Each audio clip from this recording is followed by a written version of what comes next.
I have a question. And I guess the question is connected to the fact that I have a child, and I think I've shared it before, that when you have young children or young people around you at all, sometimes you get to experience portions of your life that you seem to be disconnected from because you live them again through the children. And so one of those for me is watching cartoons. One of my favorite cartoons, or the favorite kind of cartoons, are cartoons where there is no dialogue, but the action is driven by music. You know, the early Tom and Jerry cartoons, the early Warner Brothers cartoons, and the early Walt Disney cartoons starring Mickey Mouse and others. And in all of these cartoons, there is one trope that happens often. When they have an idea, because there is no speaking in these cartoons, a light bulb pops up on top of their head to indicate to us that they have thought of something and they're getting ready to take action. My question is to you, have you ever had a moment where a thought just clicked and suddenly everything made sense? Or have you ever had a moment that a thought clicked and you realized that things didn't make as much sense as you thought that it did? I would suggest that those, like Tom and Jerry, like Mickey Mouse, like Daffy Duck, like Bugs Bunny, are light bulb moments in our lives. And today I want to talk about how our thoughts can be like light bulbs, and they can illuminate our faith, and they can change our lives. And I think that the woman in the story that you're going to go home and read, see how I did that? Had a light bulb moment. But if you don't have the time to read, I'll tell the story. This woman, if you can allow me to use my spirited imagination to fill in some of the details that Mark did not record, was on the edge of desperation. She was on the edge of a crowd that was thronging and pressing against Jesus. This nameless woman was suffering and had been suffering for a long time. For 12 years, she had a relentless hemorrhaging that bled her life dry and bled her pockets dry as well. You see, she had gone to doctors and they took her money and they promised that they would be able to heal her, only for her to still be dealing with this issue. And because of their society and their cultural rules, she was ostracized and considered unclean by religious law. And so this bleeding issue that she had put her at the edge or the margins of society. She was cut off from her community, from her friends, from her family, from her father, from more than that. She was on the edge trying to figure out what to do. In this particular day of this particular passage, and instead of being quarantined to the place where those who were unclean were supposed to be, on the edge of town, she was present in the crowd, navigating a sea of cloaks and of sandals. She was thinking.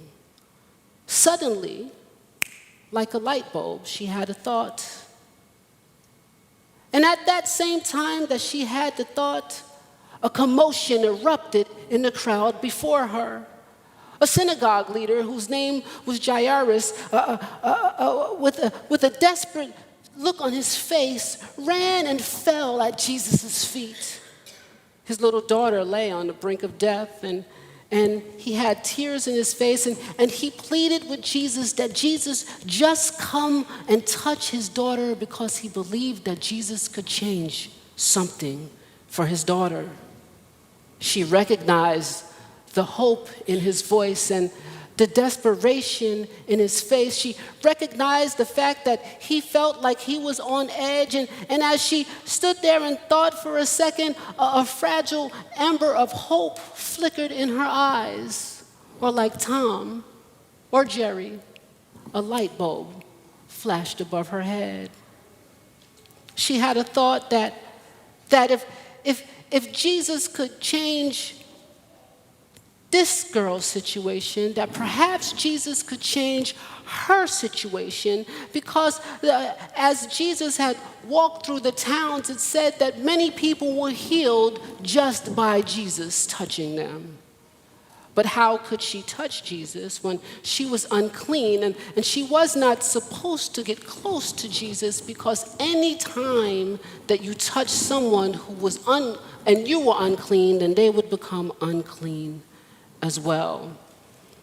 The 28th verse says that she inside of her mind, or it says in the NRSV that she said to herself, but that word said in the Greek is elegon, which I guess the semantical range, as we would call it, would say she was saying to herself, she was rehearsing to herself, she was thinking to herself that if I can just touch his clothes, then maybe something different will happen.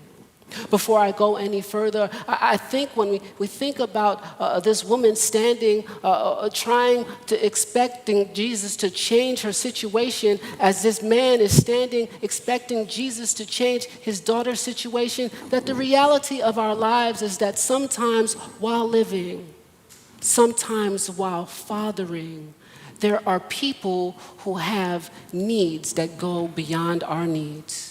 Because the truth is, as we stand here as a community of faith, or we sit here, or we watch, sitting at home watching the stream, each and every one of us sits between the precipice of needing Jesus to be Jesus for us and observing someone who needs Jesus to be Jesus for them.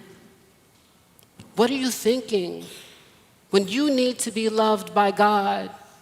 Are you thinking that I want to take all of God's love for myself? What are you thinking when you're expecting a clarity for God? Do you want God to clear it up for you and not for me? Perhaps that's how Jairus felt. But this woman was standing there with this thought in her mind that she was going to take a risk and get closer to Jesus.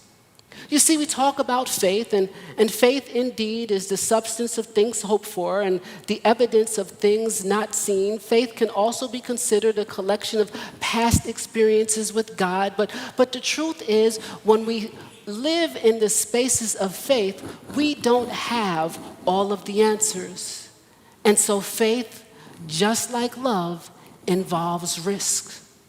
And so this woman who had this light bulb thought in her mind took a step forward, slid to the right, perhaps to the left, and touched Jesus' garment. The hem of his garment, as it is described in the scripture, and immediately she felt something different.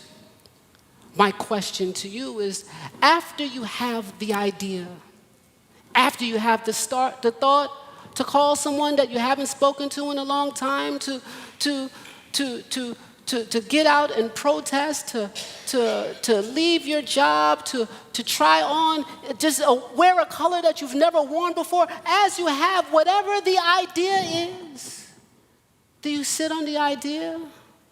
Or like the woman, do you take the risk to step forward, to move to the left, to slide to the right, and to reach out and act on the thoughts? And so she touches Jesus, and like I said, immediately she feels the energy inside of her body change. She feels a healing. She feels something different. She feels as if she's being cured. And this curing would not only make her body feel well, but it would give her the ability to be positioned back into community, because we all need to be in community. And it seems like everybody would rejoice with her, but the scripture, the story says that Jesus stopped and said, "Who touched me?" She was close enough to hear him, but far enough away that he didn't recognize who touched her. Do you ever feel as if you're close enough to God that you can see God, but you're too far away that God can touch you in the way that you need to be touched? And the disciples looked at Jesus and said, "Jesus, all of these people around you, and you have the audacity," paraphrasing, "to ask who touched you." I know not here in Madison Avenue, but there are some churches where the disciples guard Jesus so much, and the people who call themselves disciples have their own particular understanding about who Jesus is supposed to be, that when people are trying to position themselves close enough to touch God, that they want to keep a barrier between the people and God. And when God wants to respond, they try to hush God. What do you mean somebody touched you with all of this crowd? You know that people are touching you. What kind of silly question is that, Jesus? I know not in this church, but in somebody's Baptist church somewhere, there are people that are trying to control the movement of God, and when God is healing, they're saying that that's not a healing. They're saying that God can't possibly love that person. They're saying that God can't possibly. They're too skinny, they're too tall, they're too bald, they're too short, they don't speak the language, they're too poor, they're too whatever it is. But Jesus says, no, this touch was different. This wasn't somebody who was just pressing on me. This was somebody that had enough faith that when they came to me, they came because they knew that I can heal a part of them that people wanted nothing to do with. People say that children are at risk because they behave in a way that doesn't make society comfortable, when the truth is that if there's a teenage child that's out in the streets and you can see them, why call them at risk when we can say that they're in reach? Because we can see them. This woman, like the teenager, she was not at risk. She was in reach, and she touched out to Jesus because she had the thought, and then she took an action, and Jesus then responded. And then she took one last step.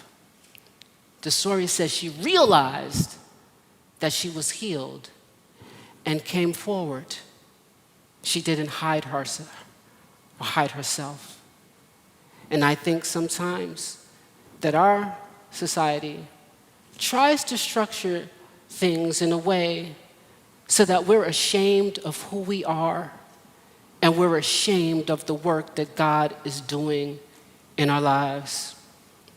And so my question as I get ready to take my seat is, when the light bulb goes off, will you put your thought into action?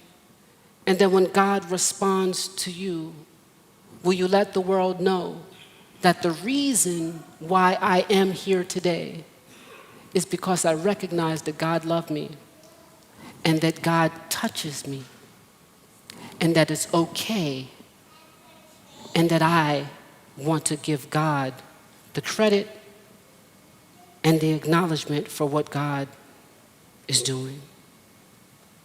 Silence falls on the crowd. They look perplexed. Jesus calls her a word that he doesn't call anybody else in the scripture. He calls her daughter. Because the woman who had not for 12 years had any community, for 12 years had not been around people, who was dying for community, God said, you are part of my family now. you are made whole. He made her whole. No longer on the edge of her sanity, no longer on the edge of her desperation, no longer needing to be on the edge of town. And it all started because she had an idea that God could do something that she couldn't do for herself. And so, as you live your lives beyond this sermon, think like this woman, or like Tom, or Jerry, or Mickey Mouse, or Bugs Bunny, and recognize that you have moments where the light goes off and all you need to do is act in faith. Because a light bulb without the willingness to step out with God might as well be turned off. God bless you.